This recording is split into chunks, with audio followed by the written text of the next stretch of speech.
Our top story on Global Mirror tonight, and a setback for Donald Trump amid his showdown with Europe over the Russia-Ukraine war. The United Nations rejected his proposal for peace with a 93-18 vote. On the third anniversary of the war, United States failed to get the UNGA approval for not mentioning Moscow's aggression as the reason for the violence. But the UNGA did approve the Ukrainian resolution, demanding Russia immediately withdraw from Ukraine. In the 193-member assembly, 65 members abstained. India continued with its position of abstinence. In fact, most of the West Asian nations and countries like Brazil and China abstained as well. Essentially, it was a diplomatic battle between America and Europe. While the UN rejection is not legally binding, it does send out a message. It not only displays European unity on the war, but it is also reflective of global opinion. However, EU unity isn't the only message that came out of the United Nations yesterday. For the first time since the war began 3 years back, US and Russia were on the same page. Both countries voted against the Ukrainian resolution.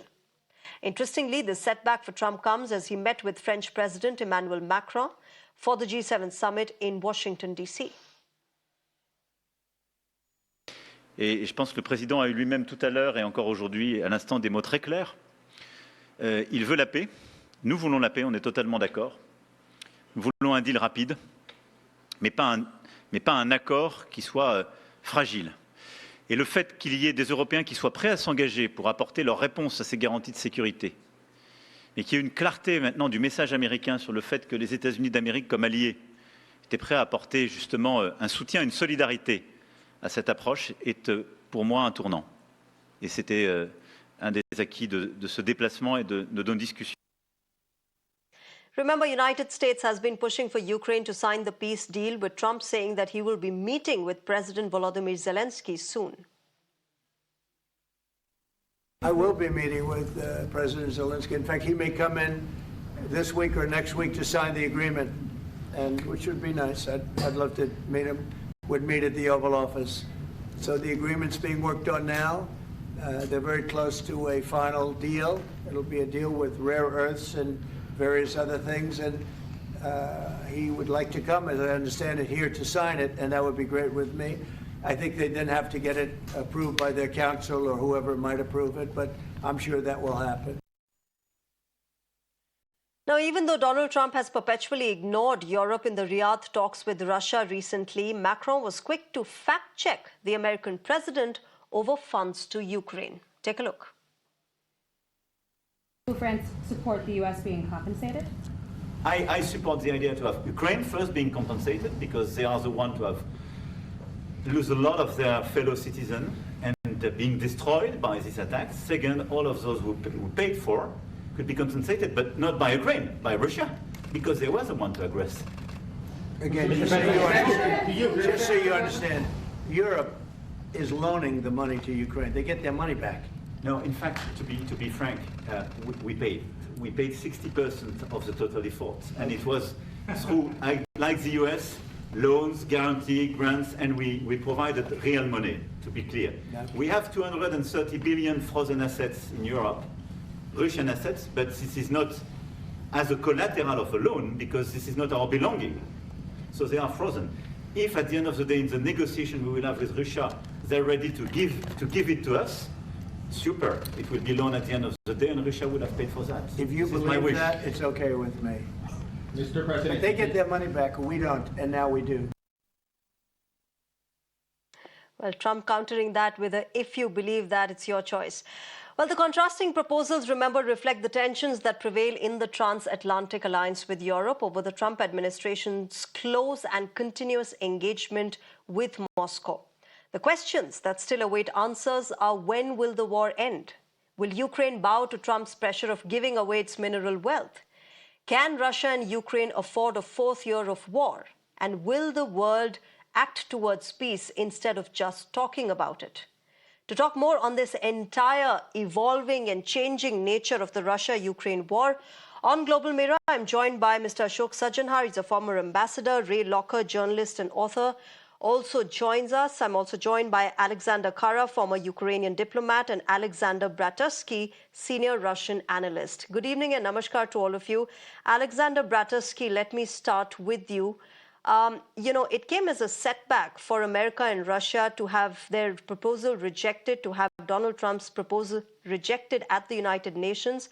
And seeing the fact that Europe has prevailed over America at the UN, how are you taking that? How do you see that move at the United Nations? Well, I think that's a continuation of a divide, which is actually going on between the US and Europe. And it's not the first time. If you remember, during the 2003, during the war in Iraq, Russia at that time, France and Germany have abstained from US invasion to Iraq. And so I don't want to bring any parallels, but in the same time, the Europeans also expressing their voice. And they actually show that they actually standing with the Ukraine on that subject. While U.S. is tactically playing its own game with Russia, it's not because U.S. is so much in love with Russia or Trump so much in love with Putin. That's because U.S. is pursuing its own goals. And to end, the Ukrainian conflict quickly on its own terms, on its own by pressuring President Zelensky clearly, and also by working with the European allies, and the same as we actually know on divide and rule kind of a game. And yes, the Europeans using UN, we know that the UNGA resolutions, they don't have a power just like the veto in the Security Council. But of course, that's also a show that of force. Yes, we are divided, and we are also, there's a lot of number of people, a lot of number of countries who disagree in this particular subject. Okay. Alexander Khara, you want to come in on this? The fact that, whatever is happening at the UN as far as these resolutions are concerned aren't legally binding to any of the parties. But the fact of the matter is that Ukraine and President Zelensky are being pressured by Donald Trump to give away most of their mineral wealth, come into a trade deal with the US. Is that happening? Will we see a peace deal soon between Zelensky and Trump being signed, taking into consideration that 3 years of the war have happened, and now we must move towards peace. We must move towards ending the war. Well, first of all, the war has been here for 11 years, since 20th of February 2014, when Russia illegally annexed Crimea and started a proxy war on Donbass. So it's not a 3-year war. Secondly, yes, I agree that there is no binding force of this resolution. But from the other hand, resolutions are really helpful to show that there are some countries, more than 19 in our case, behind us, and they don't want to simplify the situation. They wanted to show that Russia is aggressor, and they called to Russia to stop this aggression. But if you are talking about the deal on rare materials, it was a Ukrainian proposal to the Trump administration that it should be part of the agreement with the United States, and the United States would provide Ukraine with security guarantees that we are lacking. We would love to be members of NATO with Article 5, with nuclear umbrella, to deter Russia from further aggression. It's the second aggression against Ukraine in 10 years. But there were some other aggressions, like Russia invaded Georgia two times. Russia invaded Moldova in the beginning of 1990s. Okay. Russia is waging war in Syria, Libya, Central African Republic, and in a lot of other countries. And getting back to the deal, we were not happy with the first draft of the deal, and our team, as far as I know, is trying to redo it, that we get some security guarantees, at least that President Trump would provide Ukraine with assistance, or would sell the American weapons that we badly need to defend ourselves and to kill Russians who are committing genocide against Ukrainians. Okay. Okay. Ambassador Ashok Sajjanhar, while Ukraine does celebrate and Europe does celebrate the fact that their resolution has been adopted at the United Nations and the US proposal has been rejected, it had a 93-18 vote, which is quite less as compared to other resolutions which had at least 140 nations in the past condemning the Russian move.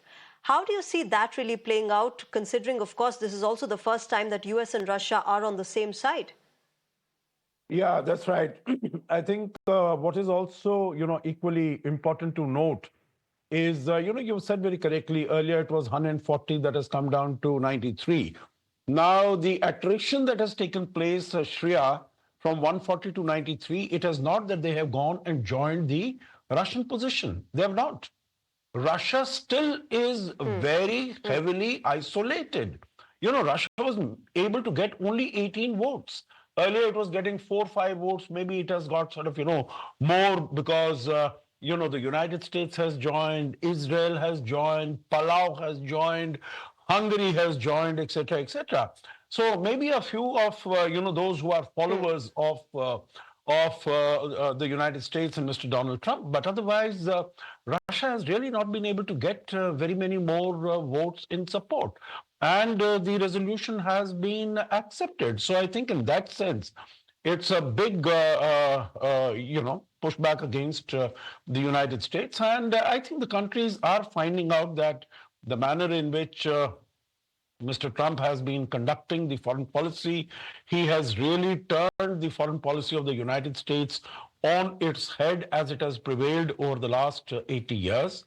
And it is, what the way I look at it is, it's not only how he has been, the meeting that took place in Riyadh, but also his comments and statements against Ukraine and the sort of language that has been used. And also this, the bullying tactic to sign on the deal for $500 billion. And you just showed what President Macron had told him. And there are reports which are saying, some reports suggest that the United States provided only $65 billion.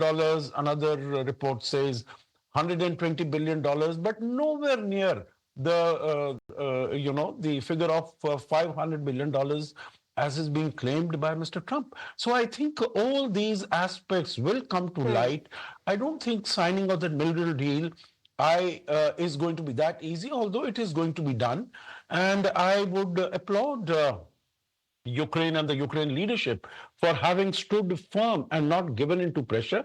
But we'll really have to wait and see as to what happens when Mr. Zelensky travels. I think he'll be able to protect the future of the future generations of Ukraine.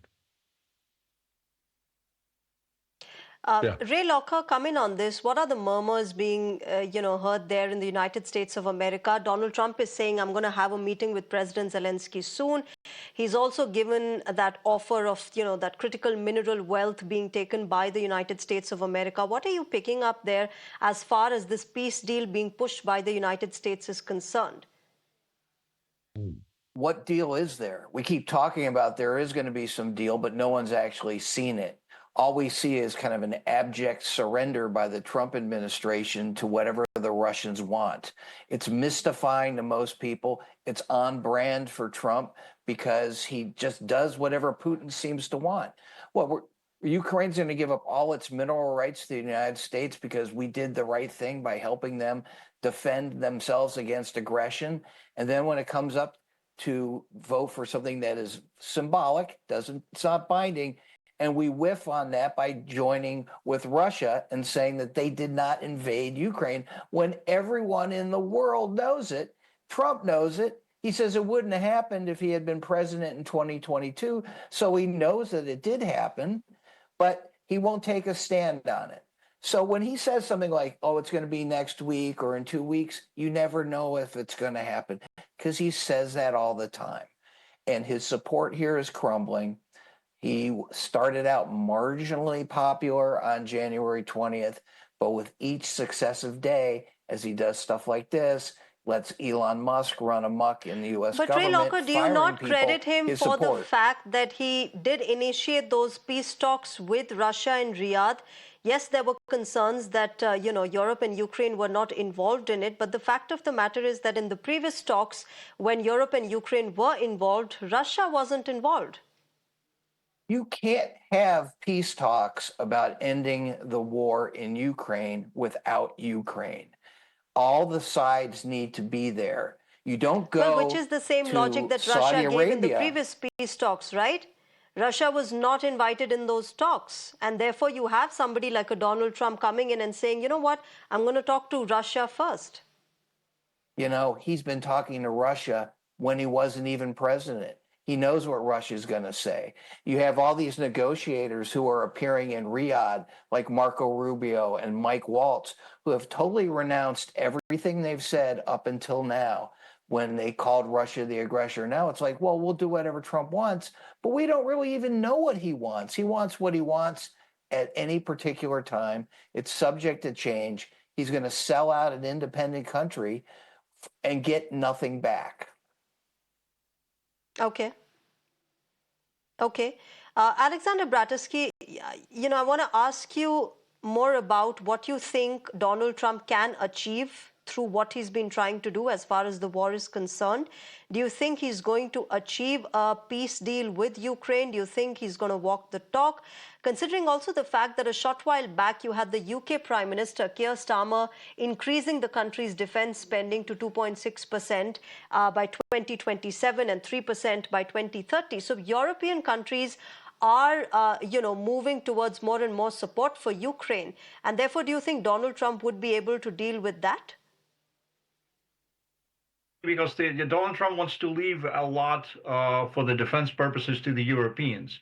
That's also an ability for the Europeans, for the French and the Germans, to show that they're very strong players because, yes, they were pretty much sidelined. Unfortunately, just like the Eastern European countries in the Soviet Union, without playing a real significant role.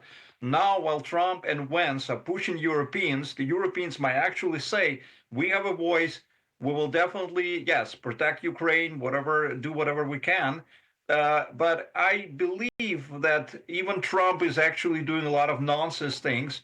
There are people behind him, who are professionals and who are actually looking for a peace. Maybe it would not be a good peace, but all sides, for their own reasons, are kind of like feeling about, trying to stop the conflict. The war, someone would call it like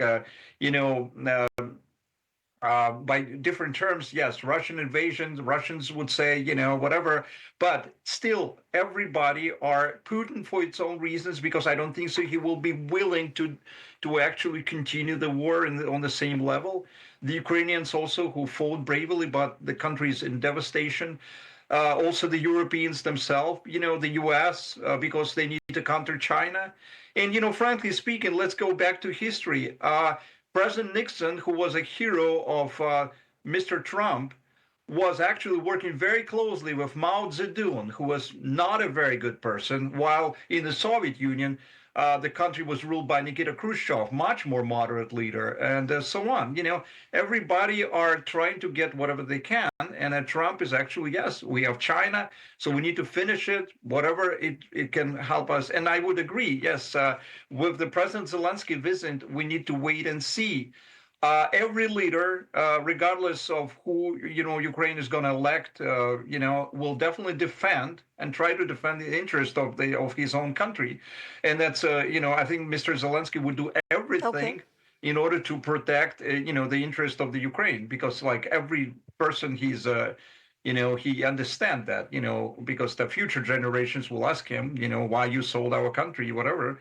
So it's understandable, so we will need to see how, will they find any agreements, and let's say the Ukrainian ambassador has also said about NATO, but there are also other options that Israel is not a member of NATO. They have a special relationship of with the U.S. So things can be working out with different other wordings. So everybody should be satisfied. Okay. Okay, Alexander Khara. A lot of critics of President Zelensky and supporters of Russia say that Ukraine has perhaps, made a mistake by getting into this war. You still don't have the NATO membership, something that you have been talking about. 3 years into the war, lots of lives lost, bloodshed, violence still continues. You don't have that. And you have somebody like a Pete Hegseth under the Trump administration say that Ukraine shouldn't even think about getting peace with the pre-2014 Ukrainian territory. So what sort of a deal, what sort of a, near future are you witnessing for Ukraine then? Well, first of all those supporters of Russia in the United States and elsewhere, they blame a victim of this war victim for this war. Russia started this aggression back in 2014. It was not Zelensky. He didn't even think that he would be elected Ukrainian president. And then when he came to power, he was trying to negotiate a settlement with Mr. Putin. But Putin decided that there is a good window of opportunity to solve Ukrainian issue, meaning to conquer all Ukraine and to commit genocide against Ukrainians. So it was not a fault of Mr. Zelensky. I understand that those people, and previous speakers said about experienced people, but now Mr. Vitkov, who is special envoy to the Middle East, is a part of the team negotiating on the Ukrainian issue. He said such a nonsense that the Istanbul such called arrangements would be a blueprint for the talks. And I will remind you that these negotiations and these proposals were aimed to leave Ukraine defenseless. So I don't believe in peace with Russia. Russia committed acts of genocide, war crimes, crimes against humanity, and act of aggression. I believe that it's much easier will be to have a ceasefire for some time, and certainly we will be arming, because we do not believe a single word of Russians. The Russians will be arming with the aim to conquer Ukraine once again, and certainly meanwhile we will be trying to find security guarantees to stop Russia or to deter Russia. We don't want to fight this once again. It was not our choice. If Russians stop killing Ukrainians and get out of Ukrainian territories, there would be no war. If we stop fighting, there would be genocide. We will lose our identity and sovereignty. So we're going to fight, and we're not going to agree on any territorial concession to Russia since 2014. It's not the issue of territory. It's the issue of people, and it's the issue of the neo-imperial mood and genocidal mood in Moscow, that it is not going to solve the core of this war, which that Russia believes that the neighboring country, former Soviet Union or Warsaw Pact countries, should either disappear or be in the sphere of influence of Russia, and that is unacceptable neither for us nor the Central and Eastern European countries. And fortunately, we see that with this turn to the Indo-Pacific, with the interests of Mr. Trump, his chaotic policies, the older Europe decided that it needs to invest in its own deterrence and defense capabilities, and Ukraine's importance is rising because we now degrading Russia's aggressive capabilities, and it's mean Europe buying time to strengthen itself by providing valuable assistance to Ukraine. Okay. Ambassador Ashok Sajanhar, one of the reasons why Europe also would push for this kind of a situation to not end is probably because of the kind of weapons industry that has benefited, especially, in the countries like Germany and France. Germany continues to be the top arms supplier to Ukraine in Europe after United States.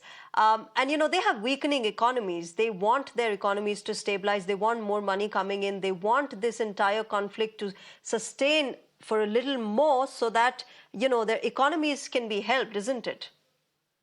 Yeah, you're very right, Shreya. But, as there was one saying, it used to go earlier that, if you have guns, it'll make you secure. If you have, there's the battle between guns and butter. And if you have butter, it'll make you fat.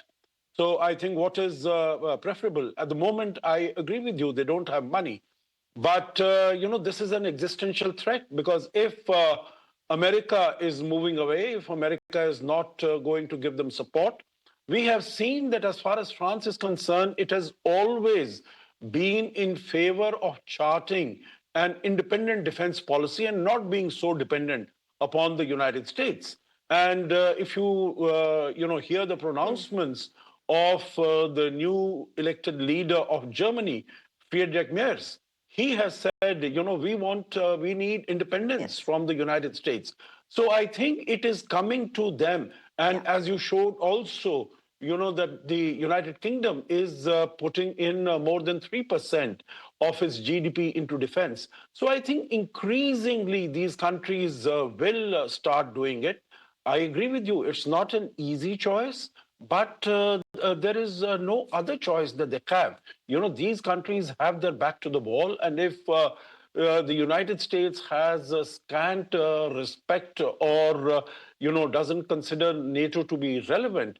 If you remember in Trump 1.0, Trump had said this is NATO is brain dead. But of course, these countries will start spending more. It will take them some time. I don't, I'm not saying that if they start today, they will, be ready to face all security challenges within a year or 3 years or something. It will take them some time. But I think this message is very clear to them that they have to rely on themselves, and they have the technology. I'm sure they just need to invest it. And we have seen how they have been able to do, Shreya, as far as energy is concerned. They were so heavily dependent, whether it is Germany or any of the other economies, how dependent they were on the United States. But everyone was saying that they are going to crumble with the first winter. But they have withstood all that, and they have, I think, emerged stronger. So, and there are other sources. So I think they will dig in their heels and focus on becoming independent in the area of security and defense also. Yeah. Sure, sure. Ray Locker, coming on the American perspective here, Donald Trump won the presidential election second time around, and one of the planks was the fact that he will end the war. And obviously, to cater to his domestic vote bank, he would want to end this war as soon as possible, even if you say that, there has been no deal and there is no concrete deal that Donald Trump and his administration are presenting currently. But that is one of the things that he's promised, and he goes on reiterating at various global fora. Yes, he has. And I think most people would like to see an end to the war. I certainly would. But on terms that respect Ukraine, he says that people weren't sure what they were voting for when they were voting for whatever, like he said he wanted to end the war. I'm not sure if people really took that into consideration when they voted for Trump. I think that's obviously a goal that everyone wants, but it has to be done in a way that respects Ukraine's sovereignty and doesn't leave them on the sidelines. And what we're seeing now with Trump is he's throwing out 80 years of U.S. policy for nothing to align ourselves with Russia, the obvious aggressor in this case. And as the ambassador mentioned, what we are seeing is Europe evolving over the last 3 years to kind of look out for itself because it can't count on the United States. And that's a terrible example to set. So I don't know where we go from here. We're going to have to see when actually all parties get together at one time and there's something in writing, what any kind of deal there is. Okay, let's leave it there. Let's wait and watch how this really moves forward, whether Donald Trump is able to get through to a peace situation between Russia and Ukraine. But thank you very much to all of you gentlemen, Alexander Bratersky, Alexander Khara, Ashok Sajjanhar and Ray Locker. Thank you very much to all of you for joining us on Global Mirror and sharing your perspective. So ladies and gentlemen, of course, we will have to see how the American president really goes through this entire conflict, whether or not he's able to achieve peace. But for now, Europe prevailing over America at the United Nations. But one of the most interesting things that has happened and how it's going to change the history and the course of this war is the fact that Donald Trump and Vladimir Putin have come on one side, US and Russia for the first time in 3 years voting together similarly at the United Nations. We'll keep a track of this war and keep getting you the latest on this, but right now it's a wrap on Global Mirror. Thank you very much for joining us tonight. Bye-bye. Up next, it's Sneha Koshi with Beyond the Headline.